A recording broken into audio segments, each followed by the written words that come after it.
আগে চেক করো, তারপরে বিশ্বাস করবা, ঠিক কিনা? তাহলে এখন থেকে একটা কিছু শুনলে বিশ্বাস করবেন? একজন এসে বলল, ভাইজান আপনার মেয়েরে দেখলাম আরেক ছেলের সাথে বাজারে ঘোরাফেরা করে, ওই রমনার বটমূলে দেখলাম আপনার মেয়ে আরেক ছেলেরে নিয়ে ফষ্টি নষ্টি করে, লোকের কথা বিশ্বাস করে বাসায় যে মেয়ের চুলের মধ্যে ধরে মাইর, আইজো মার কাইলো মাইর। এরকম হইতে পারে না? হয়তো ওই লোক আপনার মেয়ের মতো দেখতে আরেক মেয়েকে দেখছিল। এরকম হয় কিনা সমাজে? একজন এসে বললো, ভাই আপনি এখানে ভাবিরে তো দেখলাম ওই জায়গায় আরেক লোকের সাথে ঘোরাফেরা করতেছে, খবর রাখেন না বাসা? আপনি রেগে মেগে, ঘটনা কি? আমার খেয়ে আমার পরে আরেকজনের সাথে, যে এই বাড়িতে যে মায়ের, কোনো কথা নেই। দেখবেন যে ছোট্ট মারামারি থেকে এই ঘটনা অনেক সময় বিচ্ছেদ বা ডিভোর্স পর্যন্ত গড়ায়, ঠিক কিনা? ওই যে শোনা কথায় কান দিচ্ছেন, ফাতাবাইয়ুন, আপনি চেক করেন নাই। হয়তো আপনার স্ত্রীর মতো দেখতে বা আপনার স্ত্রী যে জামা পরে, যে পোশাক পরে, এরকম পোশাক পরে আরেক নারীকে দেখছে, আপনার বউ না এটা। আপনার মেয়ের ব্যাপারে যে তথ্য দিয়েছে এটা সঠিক নয়, সে আপনার মেয়ের মতো আরেকটা মেয়েকে দেখেছে, এসে আপনার কাছে বলে দিছে, আপনি বিশ্বাস করছেন। ভেজাল আছে না নাই?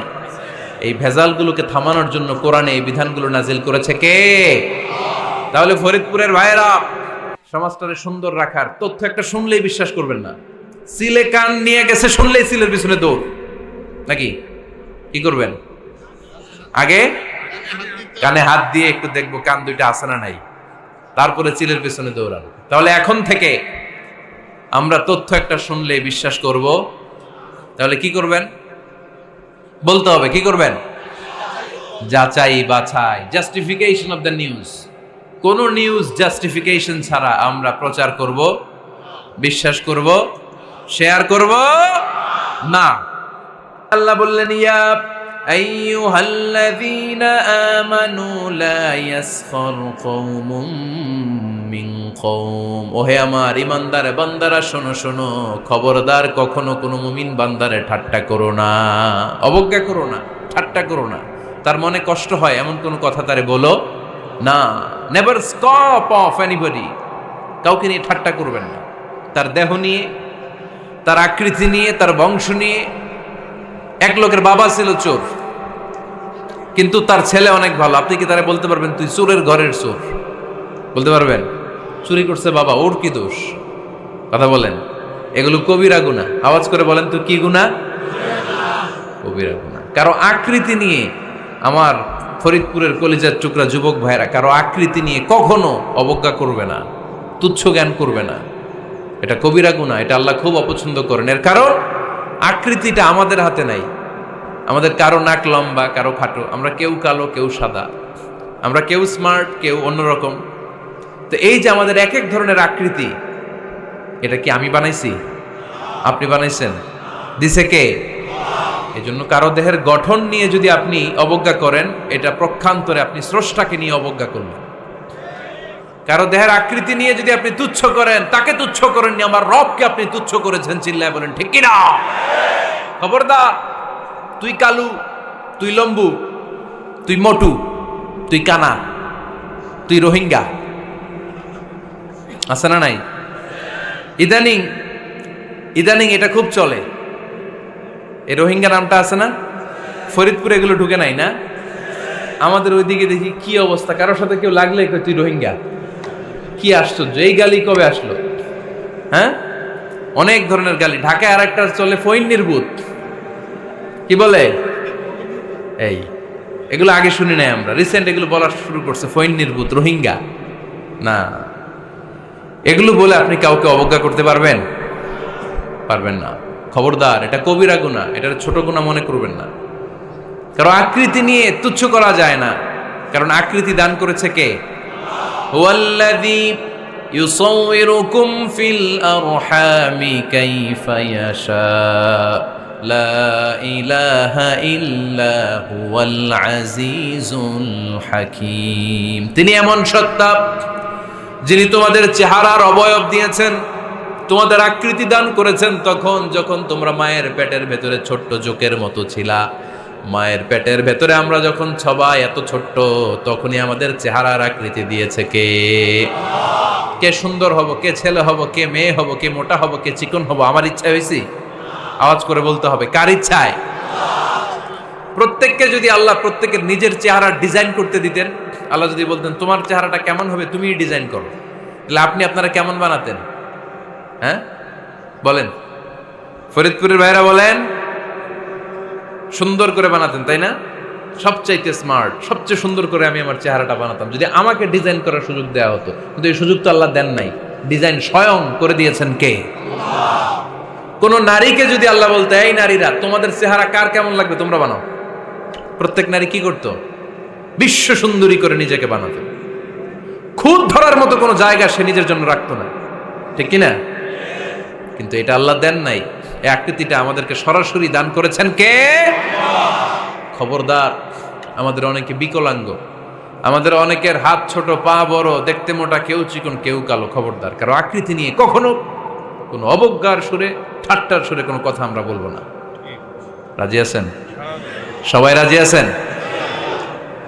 আল্লাহ রাসূল সাল্লাল্লাহু আলাইহি ওয়াসাল্লামের এক সাহাবী ছিল, নাম ইবনে মাসউদ রাদিয়াল্লাহু তাআলা আনহু। ওনার পায়ের নলা ছিল খুব চিকন, অস্বাভাবিক চিকন, স্বাভাবিক না। তো উনিও এটা ঢেকে রাখতেন, দেখাতেন না কাউকে। একদিন উনি খেজুর পাড়ার জন্য খেজুর গাছে উঠলেন। খেজুর গাছে ওঠার পরে নিচ থেকে সাহাবারা পায়ের চিকন নলা দেখে ফেলছে। দেখে সবাই হাসি, সবাই হেসে কুটি কুটি। বিশ্বনবী বললেন, হেসো না, খবরদার, আমার ইবনে মাসুদের পায়ের চিকন নলা দেখে হেসো না। আমার ইবনে মাসুদের এই পায়ের চিকন নলা যদি মিজানের পাল্লায় উঠিয়ে দেয়া হয়, কিয়ামতের দিন উহুদ পাহাড়ের চেয়েও ভারী হয়ে যাবে। খবরদার, আমার ইবনে মাসুদকে আমার আল্লাহ অনেক পছন্দ করে, তার পা চিকন দেখে তাকে তুচ্ছ করো না। আল্লাহর হাবিব সাল্লাল্লাহু আলাইহি ইসলামের 11 জন স্ত্রীর মধ্য থেকে একজন স্ত্রী ছিলেন একজন স্থূল আকৃতির, অবিসিটি ছিল, একটু মোটা।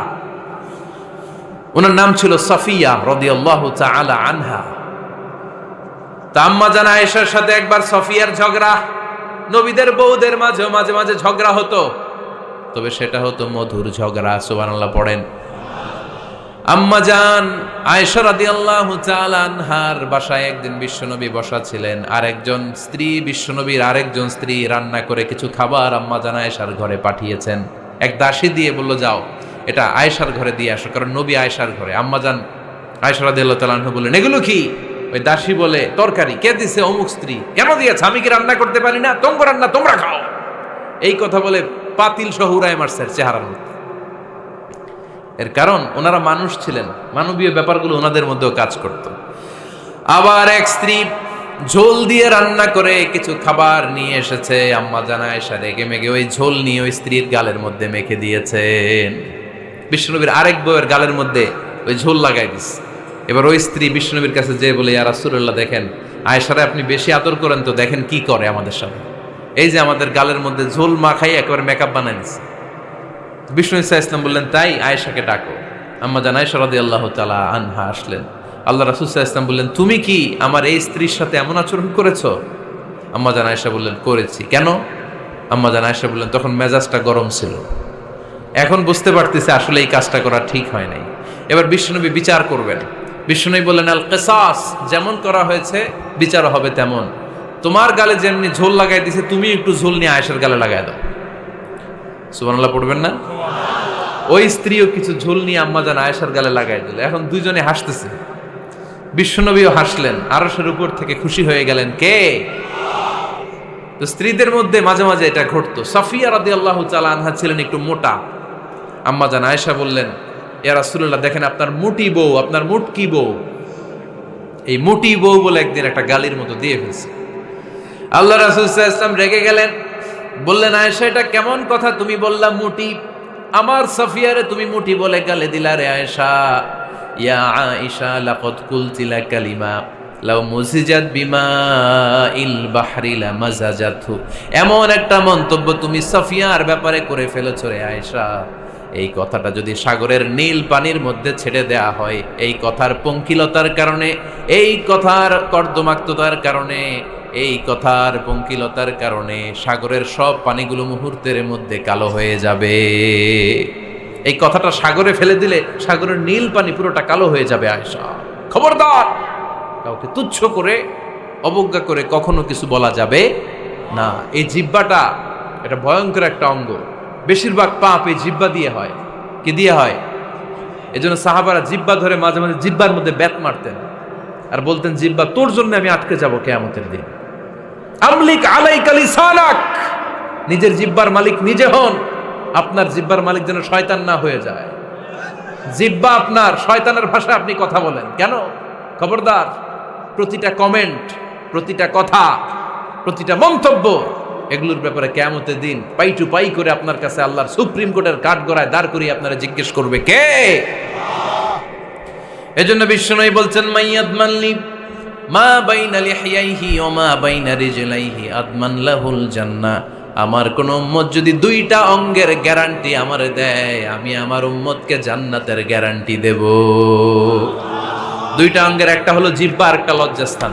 দুই চোয়ালের মাঝে যা থাকে লিজ্জা জিহ্বা, আর দুই পায়ের মাঝখানে যা থাকে লজ্জাস্থান। এই দুইটা অঙ্গের গ্যারান্টি যদি বিশ্বনবীকে আপনি দেন যে নবী জিহ্বা আর লজ্জাস্থান এই দুইটা অঙ্গের কোনো পাপ আমি করব না, নবী বলে আমি দুনিয়ায় তোমার জান্নাতের গ্যারান্টি দিলাম। এজন্য জিহ্বাটারে সামলান, যা মনে চাই বললেন না। খবর আছে না নাই? খবর আছে। মা ইয়ালফিযু মিন কাউলিন ইল্লা লাদাইহি রাকীবুন আতীদ। যা মুখ দিয়ে বের হয় লিখে রাখার জন্য দুইজন ফেরেশতা রেডি করে রেখেছে কে? চিল্লায় বলেন। যতদিন আমরা বেঁচে থাকবো ততদিন থাকবে আমাদের কাঁধে। আমরা মরে যাবো, এই ফেরেশতারা উড়াল দিবে, ঠিক কিনা? দুই কান্দে জি ছিল যে তোমার দুইজনা পাহারা, তোমারে একলা থইয়া পালাইছে তাহারা। তোমার আটকুঠুরি নয় দরজা বন্ধ এবার হলো রে হলো। মুখে আল্লাহ রসুল সবে বলো, ও মুখে আল্লাহ রসুল সবে বলো। দুয়ারে আইসাছে পালকি নাই হরি গাও তোলো রে তোলো। মুখে আল্লাহ রসুল সবে বলো, ঠিক না? এজন্য সাবধান। আমলিক আলাইকা লিসানাক, নিজের জিহ্বার মালিক নিজে হন। মন যা চায় মুমিন তখন ইচ্ছা মতো মন মতো কোনো মন্তব্য ছুটতে পারে না। বিশ্বাসী বলে যদি নিজেকে দাবি করেন, নিজের জিহ্বার মালিক নিজে থাকার দরকার আছে না নাই?